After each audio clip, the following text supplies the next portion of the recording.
2.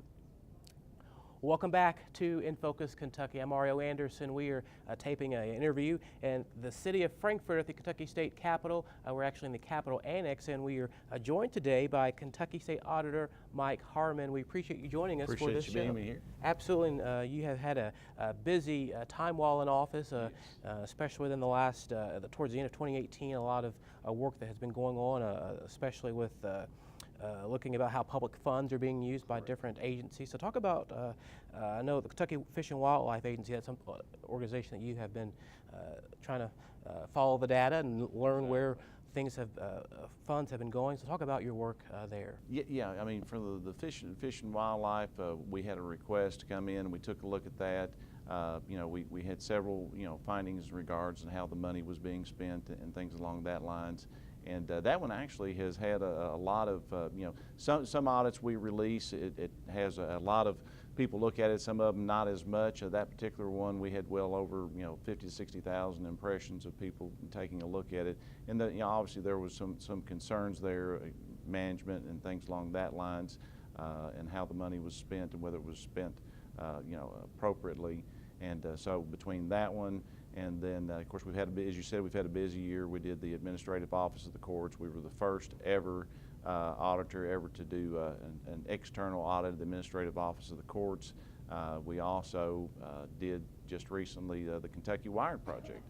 And on that Kentucky Wired Project, that particular one was of great concern because it appeared when they first set that up, the taxpayers were going to be on the hook for, approximately $30 million, in tax funds, and as it turned out, with one signature and a flip of a script, they went from 30 million to 1.5 billion with a B, obligation.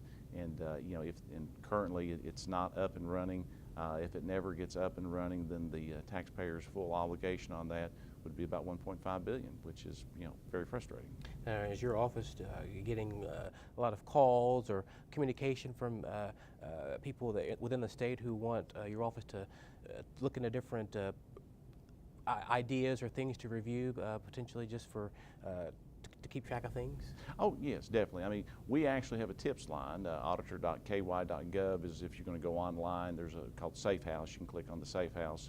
Also, you can go to or call 1-800-KY-ALERT if you have tips, and a lot of what we see is through tips. Certainly, if it's when someone calls in or if they send some electronically, we have someone kind of assess those tips, and then of course we audit at various times all 120 counties with fiscal courts as well as sheriffs, county clerks, and if we receive those tips, if we've got an auditor already in the field, we can get those tips to them. Also, from the standpoint of course, we audit the state as well. We do special exams. A lot of what we do is required statutorily, we have to do that, but at the same time, we have the opportunity to pick some special exams. For instance, we did early on, we did the governance exam, the University of Louisville Foundation, the University of Louisville, as well as the Louisville Arena Authority. And it's always amazing once you start digging in, the concerns that are there and that the people need to know about it for transparency. And you've been enjoying this position so much that you've announced that you want to refile and rerun for this position. Now, what is it about being state auditor that you enjoy so much? Well, for one thing, I certainly enjoy, we've got a great group of people, we've got a great team there at the auditor's office. We feel like they do a wonderful job. We feel like that we really have advanced from the standpoint of transparency and accountability. We've also worked with the legislature. Of course, I was 13 years in the General Assembly before I became auditor. We've worked with the General Assembly from the standpoint of advancing legislation. We've worked to try to save money for counties and the taxpayers. Perfect example, last session we worked to advance Senate Bill 144, which is what we call our AUP bill. We audit sheriffs and county clerks every year.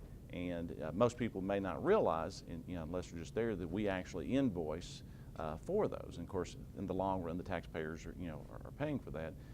So we try to save the county's money. In Senate Bill 144, we said that if you have a clean audit, there's nothing mentioned on your audit in the previous year for sheriffs and county clerks, you can apply for the opportunity to have what we call an AUP, which is agreed upon procedure.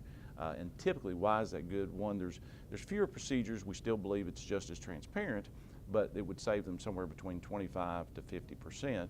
And in 2015, we kind of did a survey, and about half of the sheriffs and about 2/3 of the county clerks didn't have any findings. So if we can save counties money 25 to 50%, that's great. And for those counties that may have one or two small findings, whether it's segregation of duties or something along that lines, it gives them the opportunity to get that cleaned up so that the following year they can apply for one of those items.